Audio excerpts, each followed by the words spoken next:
people here are still asleep. Let's try it again. Raise both your hands as high as you can possibly raise them. Balaram Jayanti Mahamahotsav ki! Prabhupada ki! Gaura Premanande! I'm going to request all the devotees sitting here to move up a little bit more. I know it's inspiring devotees all around the world, and he's also our GBC for Atlanta. Many of you know that he'd given up his material studies at Yale University to pursue his Krishna consciousness under the guidance of Srila Prabhupada. And he's a GBC member and an Iskcon guru. So I'd like you to please pay attention to his deep spiritual realizations on this Balaram Jayanti celebration. Srila Prabhupada ki jai. We also have a few books that he has authored. So for those of you who would like to see a little bit more of his realizations, you can see Shastra Krit Prabhu after the class.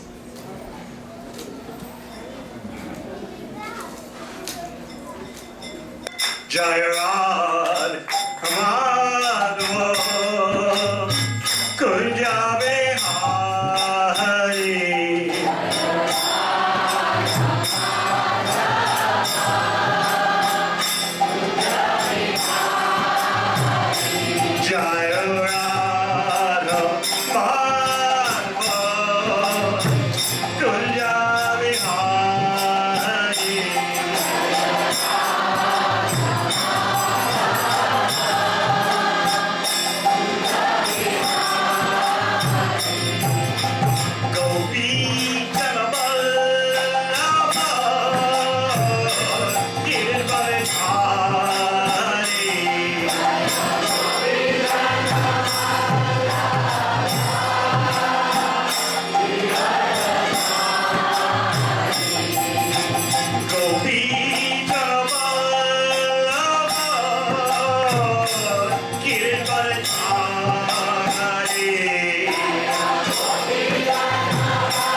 Yashodanandana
Devamrita Swami.Everyone Prabhupada ki Jai Vishnuvam Subhadaraja Gachara Stodas the Sisiman Bhakti Siddhanta Sasitakur Prabhupada ki Go Premanandi.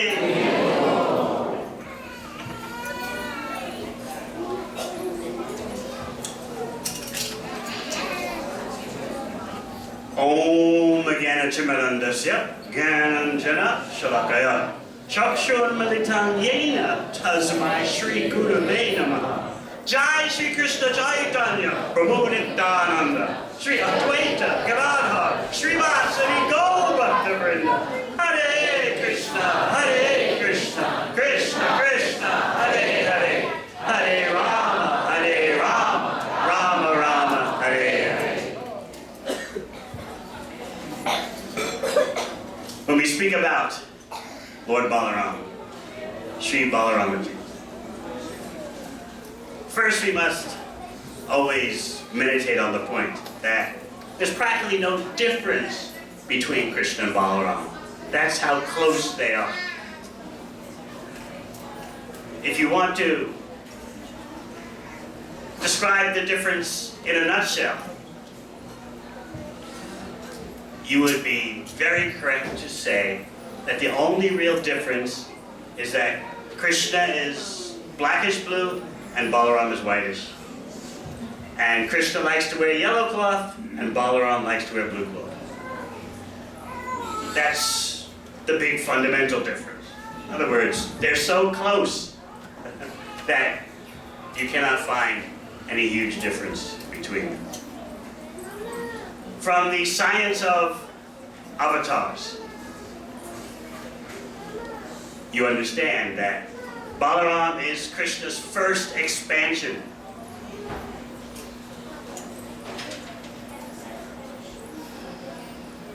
During Ram Leela, generally speaking, Balaram appears as Lakshman, the younger brother. But the Acharyas explain that Lakshman couldn't stop Ram from going to the forest in exile. So the next time around for a major avatar appearance of the Lord, Balaram comes as the older brother. everyone from India knows the traditional way is that the older brother has the clout in the family. Often the younger brothers don't like that, but it's the way it is. Are you the oldest brother? Yes. So do you wield your club? So, this time Balaram, as himself, is the older brother. His rasa with Krishna, Bhakti Rasamrita Sindhu explains, is predominantly Sakya-ras, friendship. But Rupa Goswami explains that some genuine authorities point out that there's a mixture of servitude, dasya prem, and vatsalya prem, parental love, in the relationship that Balaram has for Krishna.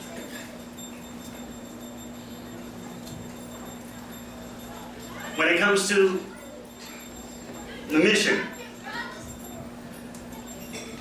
it's stated very clearly in Bhagavad Gita. Because Krishna and Balaram are known for their pastoral pastimes, their agricultural pastimes, especially because those pastimes are centered in what Srila Prabhupada calls the remote cowherd village of Vrindavan. There you have the most powerful personalities acting in the role of cowherd boys, taking care of calves and cows. Bhagavad Gita, 18th chapter, in describing the duties of a Vaishya, genuine mercantile class, says, Krishi Goraksha Vanija Vaishya Karma Swabhava. The activities of genuine merchants are trade and farming. Particularly, Krishi Raksha and Go Raksha. Go Raksha, that's Krishna's specialty. Therefore, he carries a rope over his shoulder for binding the back legs of cows so they can be milked. Balaram is Krishi Raksha, land protection. Therefore, what does Balaram carry? A plow. So in this way, you see how practical and holistic is Bhagavad Gita and is the mission and appearance of Krishna and Balaram. There's a reason for everything they do. And the predominant reason for Krishna and Balaram is pleasure. Rama, one who enjoys playing. That's Balaram. And of course, Krishna, the unlimitedly attractive source of good.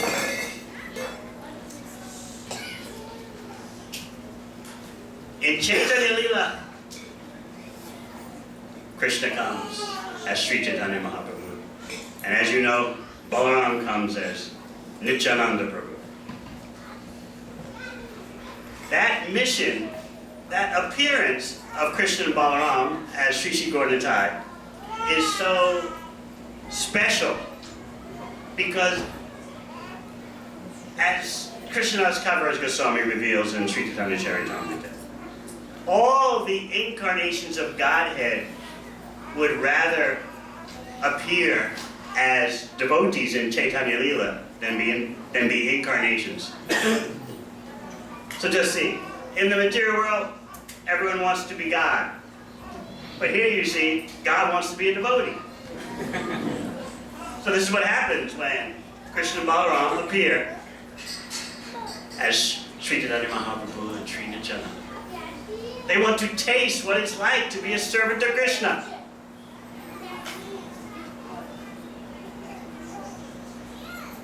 In Sri Chaitanya Charitamrita it is described.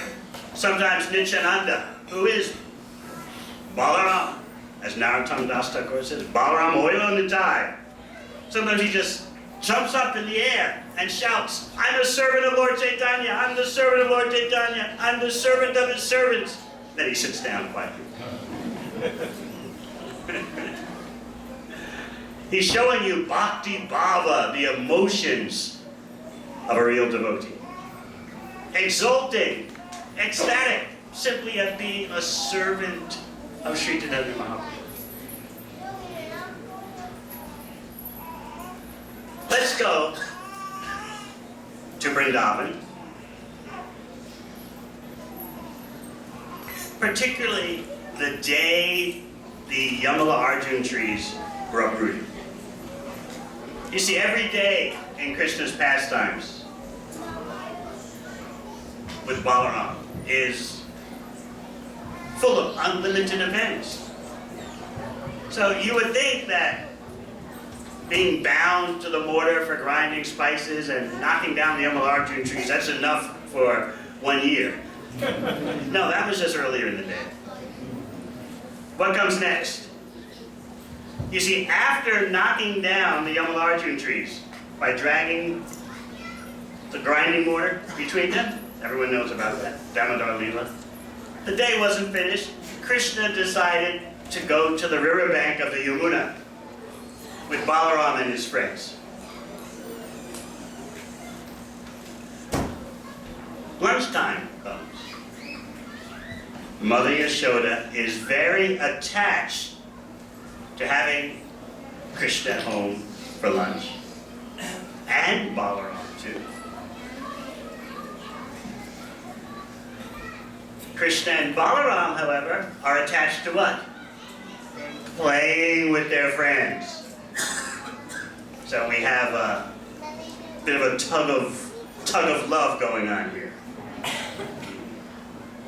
Mother Yashoda first sends Rohini, Balaram's mother.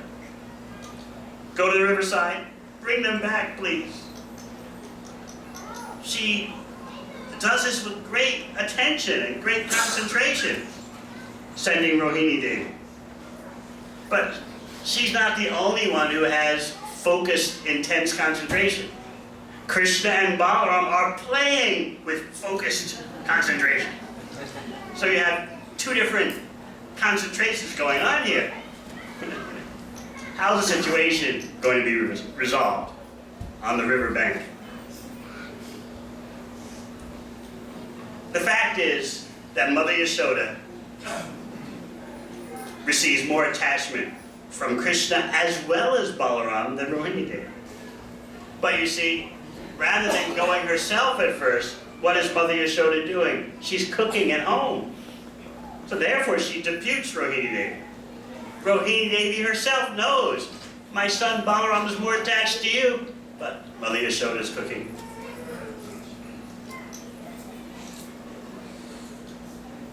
This part of the pastime demonstrates that Yashoda had more control over both Krishna and Balaram than even Balaram's own mother.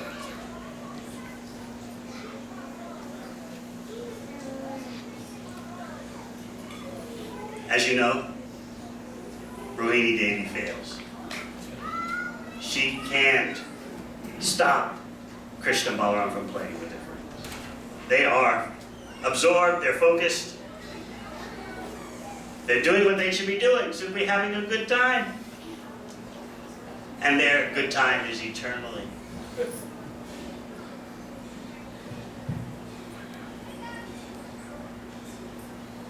So what to do now?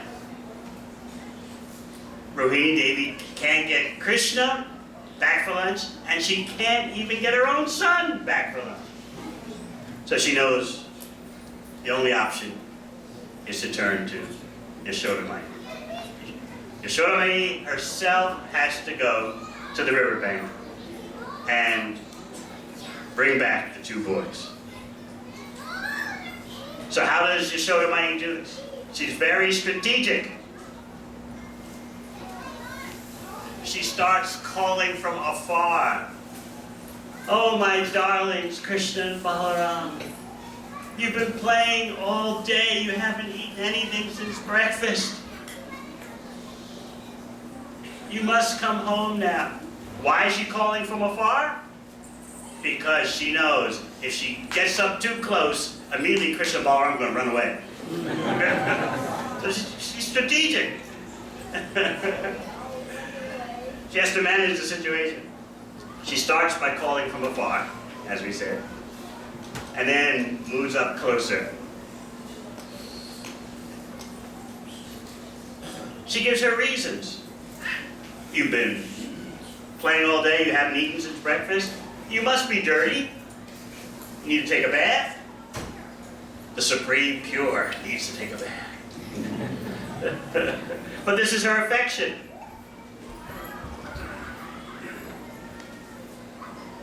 No matter what Krishna does, no matter what Balaram does, they are the little boys. Just like after Damodar Leela, there was some talk in Vrindavan. There was talk about, did Krishna really do that? Most of the cowherd men couldn't believe it. Even when the playmates of Krishna and Balaram told them, Krishna knocked down the Yamalarjuna tree. The older Gopas couldn't believe it because of attachment of affection. Some of them brought up the point. Garga Rishi, remember he said the child could be equal to Narayan? But then they thought deeper. Well, he's just a little boy. Their affection was blinding them. The example given by the Acharyas is that no matter what other kinds of fragrances pour into a salty ocean, the ocean remains salty, and in fact, it's even more salty. So no matter what Krishna does in his Nara Leela, his human-like pastimes, the affection of the Brijbasis simply increases. They can't accept that he is the Supreme Personality of Godhead. Sometimes they think about it. What does it mean? No. Love is blind. And in this case, in Vrindavan, it's Yoga Maya that's blinding everyone. Whereas in the material world, it is Mahamaya, the illusory energy that's blinding everyone. As you know, Mahamaya, the external potency of Krishna, is a department or a subdivision of Yogamaya, the spiritual potency. So keep all this in mind as you hear about the apparent struggle of Yashoda Mai to get Krishna and Balaram home for lunch. She's overflowing with affection as she's calling out to them. Her breasts are soaking her garment with milk. Such love we've not seen in the material world. Oh Krishna, oh Balaram, come home for lunch. You must be tired, you must be hungry, you must need a bath. Doesn't work. So then Yashoda Mai, being very strategic, has to come up with some compelling reasons besides Krishna's being hungry or needing a bath. She tells him that your father, Nanda Maharaj, won't take his meals without both of you, Krishna and Balaram, there. He's feeling hunger pangs. Don't you want to do something about that?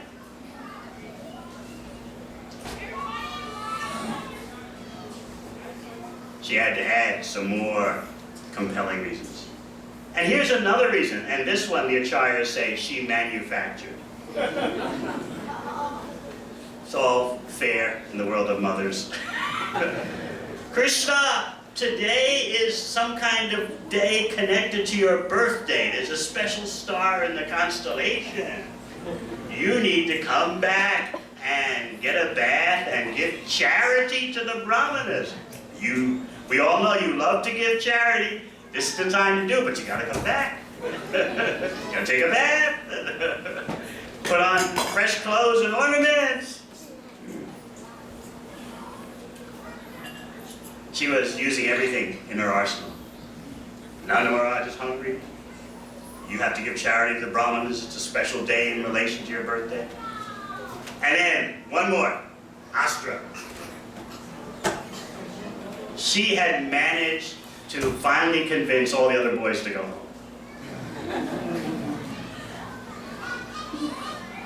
When Srila Prabhupada describes this scene in the Krishna book, he points out that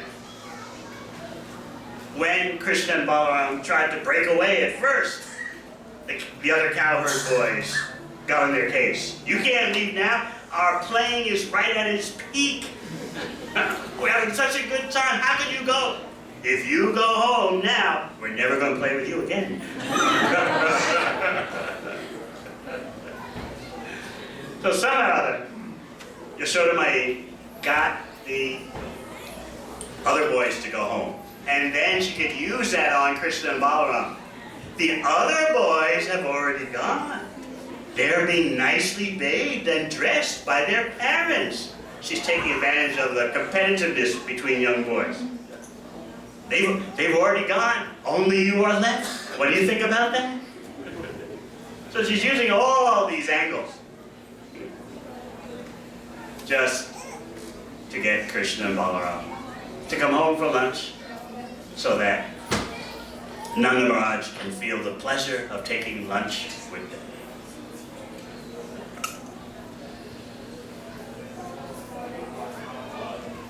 The relationship between Krishna and Balaram is so intimate that you can see Mother Yashoda's dealings with them reveal that closeness. Even though she's not Balaram's natural mother. She deals with them as a pair.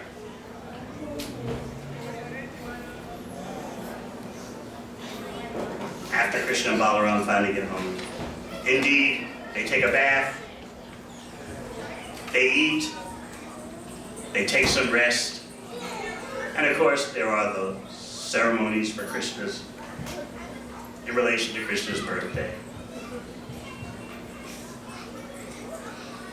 Always meditate on Mother Yashoda's love for Krishna and Balaram. Calling out from afar so they don't run away, getting up close and using various strategies. Meditate on those strategies. This is a major Leela. This is we would say in contemporary language, this is a major production just to get these two home for lunch. So Nanda Maharaj can take his lunch. We'll move further now into Krishna Balaram Leela. We're at the age where Krishna and Balaram, they're around 4 years old. They're allowed to take care of the calves. They don't go so far into the forest at that age when they're just taking care of calves. They stay nearby the house, relatively speaking. But still, they're out on their own with the calves. And they're having a good time playing with their friends. They're taking fruits and throwing them. They're kicking fruits with their ornaments on their ankles. They're kicking each other. They're covering their heads with blankets and pretending they're cows and bulls and roaring at each other. They're enjoying the best of life in their eternal pastime. While they're playing, which is the main thing, taking care of the calves, that's secondary. The main item on the agenda is playing. I always point out, and perhaps you've heard me mention it before, why does Krishna carry a flute? And even at that young age, he and Balaram were playing flutes, the cowherd boys were playing flutes. And Krishna especially, as Sarva Karana Karnam, the cause of all causes, why does he carry a flute? He wants to show you he is all play and no work. That was Prabhupada's analysis. Just with the flute. He never works for his enjoyment. And guess what we have to do in our material existence? Anytime we want to enjoy, we've got to slave. Whether it's in the factory or in the corporate office or at the IT terminal, you've got to slave. Krishna never works for his pleasure. Therefore he carries a flute. Balaram also plays the flute. So they're having such a good time in the forest while being responsible for the calves. But they notice something odd. A strange calf has entered into the herd. Krishna immediately understands what's going on. This calf is an impersonator. It is a demon. So what does Krishna do? He and Balaram coordinate together. Krishna gives Balaram the eye, like, this is no real calf. Brother, you know, this is a demon. So both Krishna and Balaram silently acknowledge the reality. So then, Krishna moves into attack position. Actually, you'd be surprised to know, and we may discuss it a little bit later, Balaram is the more prominent demon killer than Krishna, the Acharyas point out. You'll notice, when Balaram kills demons, there's no long drawn-out drama. He just smashes them in the head, finish, takes a piece of grass, touches it to their head, finish. Whereas Krishna goes through all kinds of suspense and transcendental theatrics. So actually, Balaram is known for being the demon killer. But this time, Krishna is going to take care of the situation.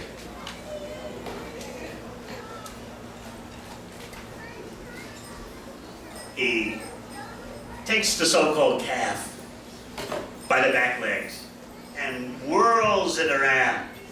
And just by the whirling, the calf, who is Vatsasura, the calf demon, is finished even before Krishna lets loose. Yeah.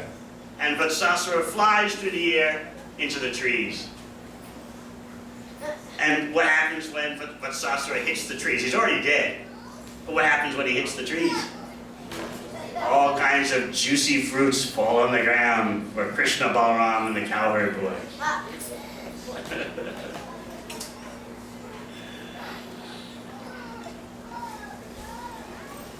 The demigods, watching from their positions, applaud. Well done, sadhu, sadhu, excellently done.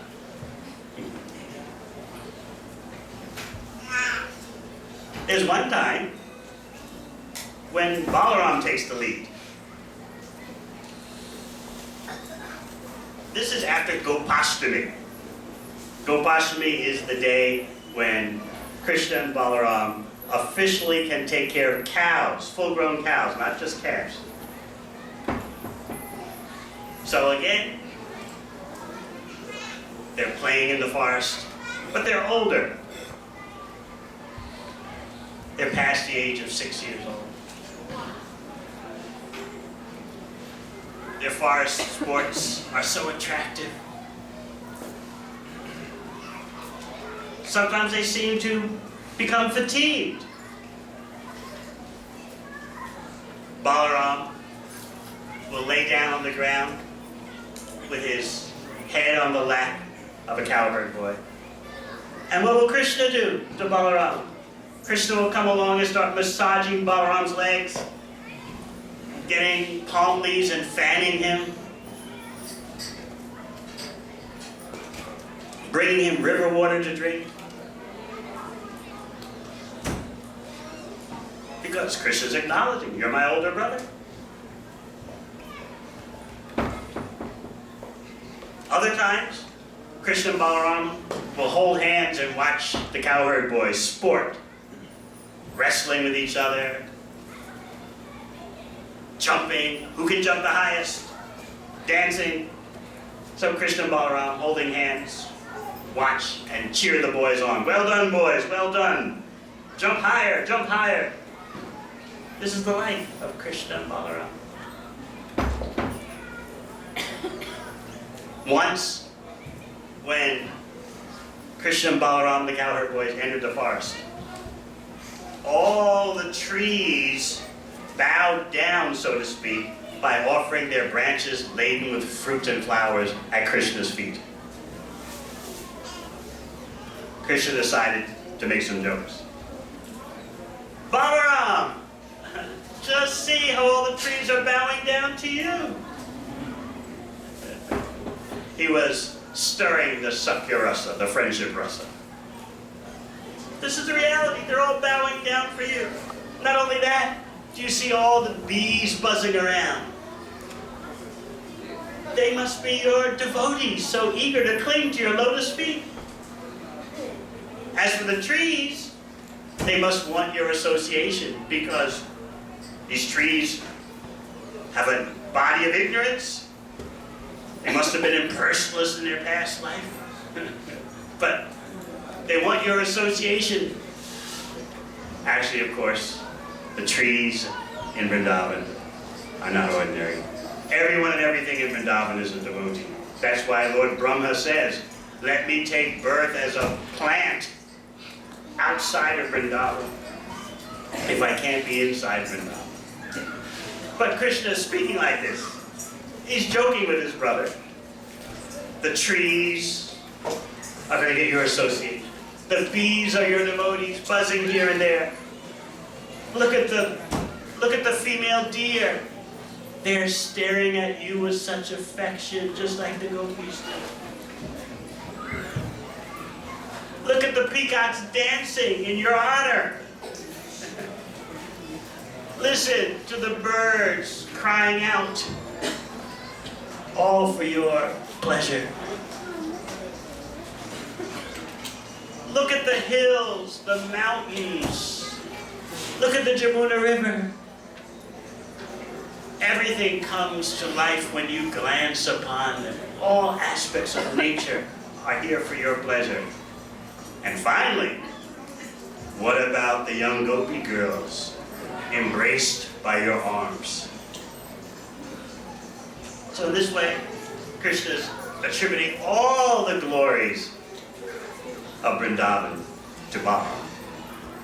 Balaram, when you walk upon the earth, how fortunate is the earth itself and the plants and vegetation close to the ground. They all touch your lotus feet. How fortunate are the taller vegetation. How fortunate is the taller vegetation, because with your fingers you touch the flowers and fruits as you pick them from the vegetation. So there's the mercy coming from the lotus feet on the ground, and the mercy coming from your fingertips above ground level. Doesn't get any better than this. In this way, Krishna attributed the glories of Vrindavan to Balaram. Meanwhile, the cowherd boys decided to take things in another direction.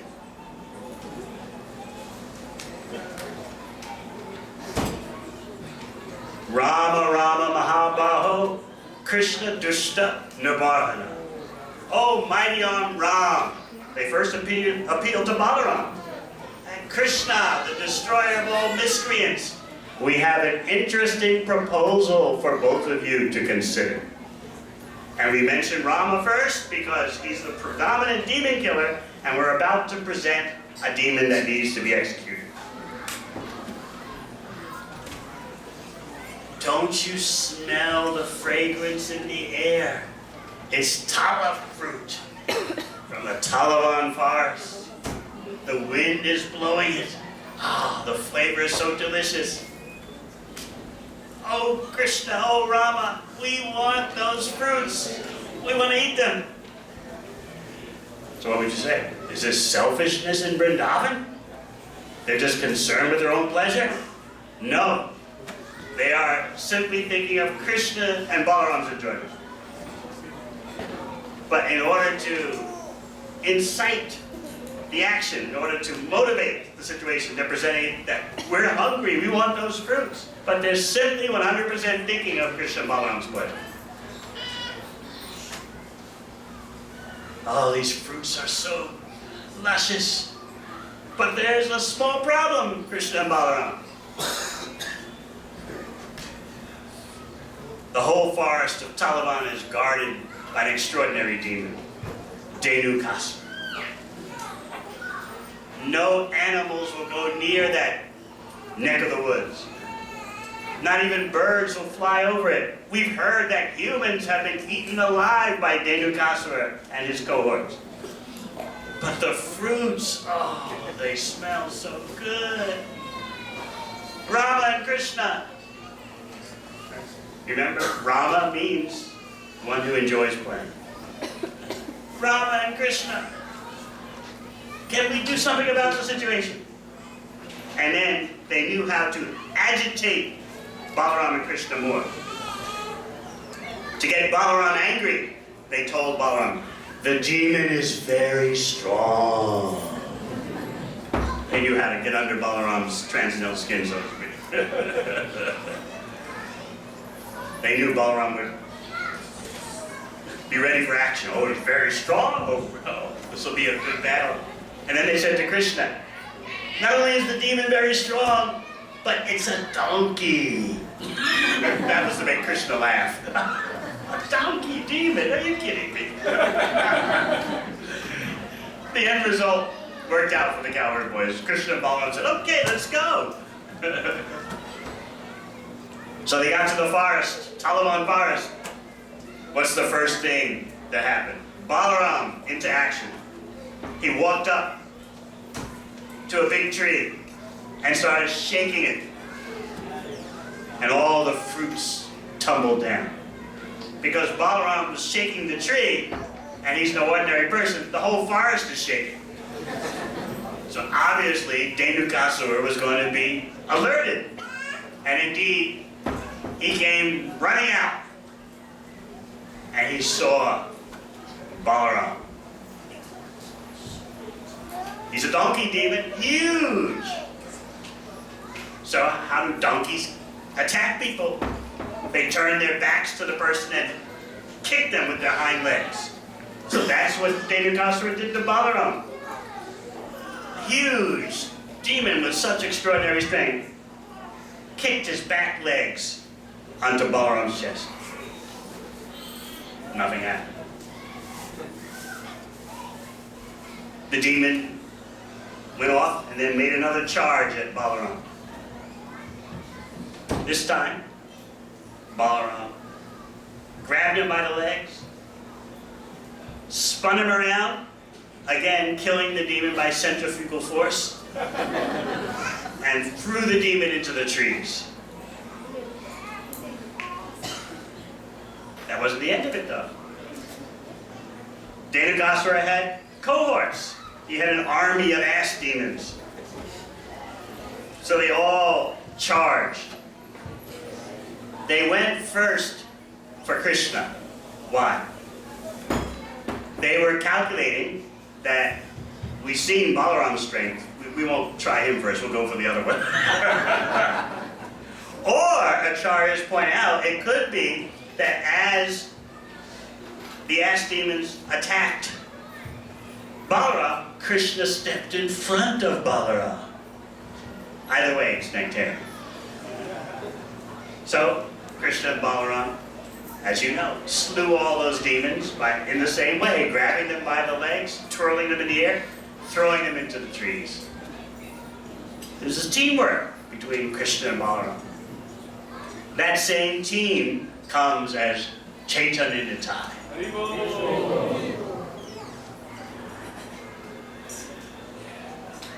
And everyone knows Prabhupada's famous lecture here. I was also here at the time.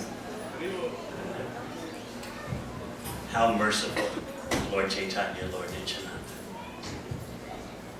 No one knows who is Krishna, so how can they love Krishna? But Chaitanya is giving out love of Krishna even to persons who don't know.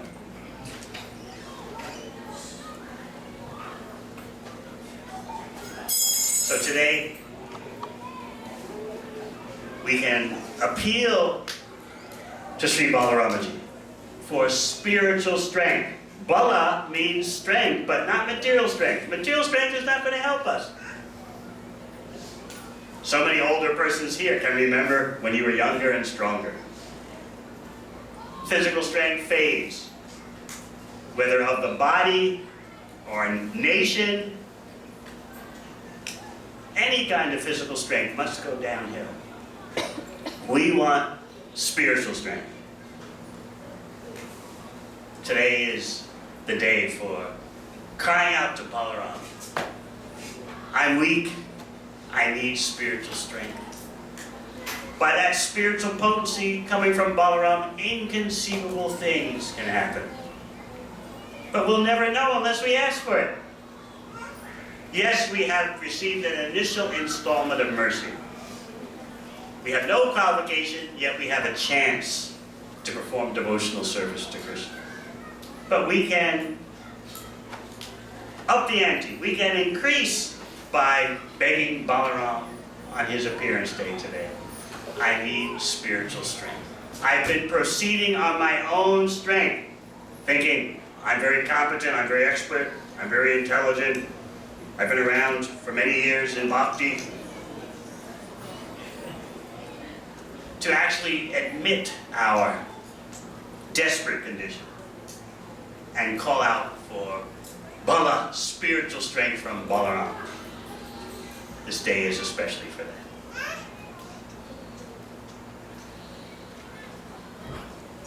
So finally, let us always remember how close Krishna and Balaram are. Just like Chaitanya and Nitai are so close.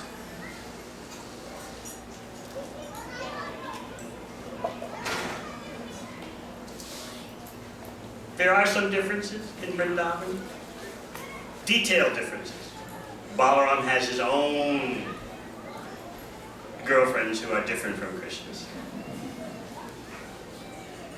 So when Krishna is joking with Balaram saying, all the aspects of Vrindavan are glorifying you, and you're glorifying the gopis by your arms, Krishna is referring to a different set. Is unity and diversity.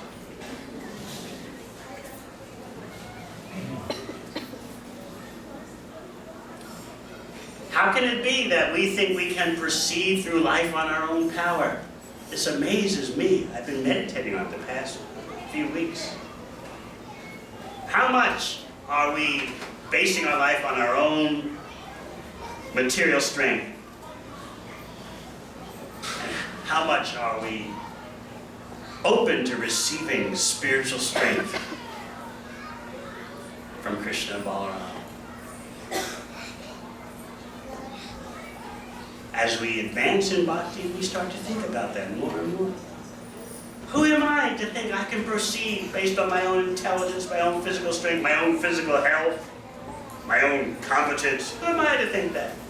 I've missed the point. So let us beg Sri Balaramaji, please teach us, show us what is spiritual strength. Allow us to access spiritual strength coming through parampara, so that we can actually be servants of Lord Chaitanya, Lord Nityananda. Thank you very much. Krishna Balaram Jai!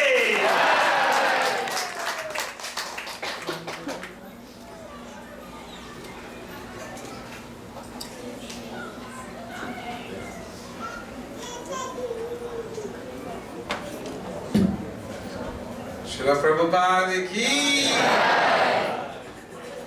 So we'll have the next part of the program. Today is the last day of JhulanYatra, and also celebrating the appearance of Lord Balaram. So two festivals together, and we also had devotees who cooked for Lord Jagannath. So I just wanted to read out these names. Bhakti Ras Mataji and Krishna Sharanam Prabhu, they made 4 offerings to Lord Balaram. Neetu Mataji and Madhavi Mataji, they made 4 and 9. Vaishali Mataji made 5 offerings. Atima Mataji made 5. Urjeshwari Mataji, she has 3 children. She made 64 offerings.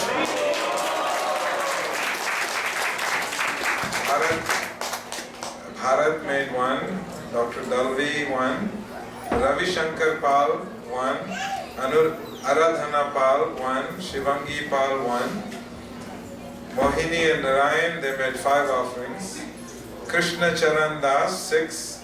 Ananga Priya Dev 2. Krishna and Kunal 1. Swati Mataji 1. Kavita 1. Sana Krishi Prabhu 1. Sanya Das 1. Krishna Das, they're all together, family made 1. And Rajna Subhangada 1. And Haridas. And Chandani Mataji made 12. So in total, Lord Balaram has 127 offerings. So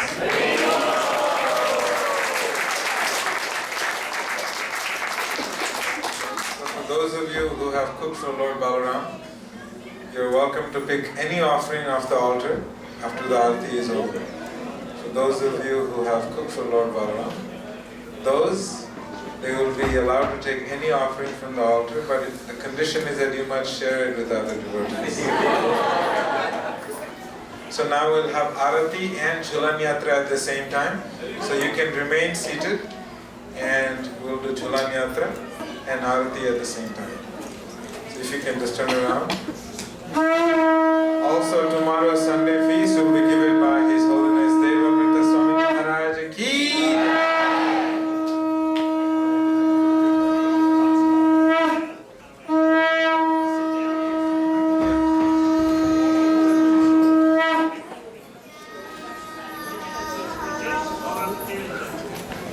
Maharaj wants everyone to please stand up. We're going to do stand-up kirtan, and then devotees one by one come and pull the swings.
Yeah, I heard. Like,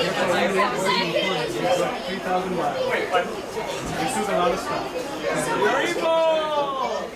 Haribo! Haribo! Otherwise, you guys would still be out there.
Let me see, let me see.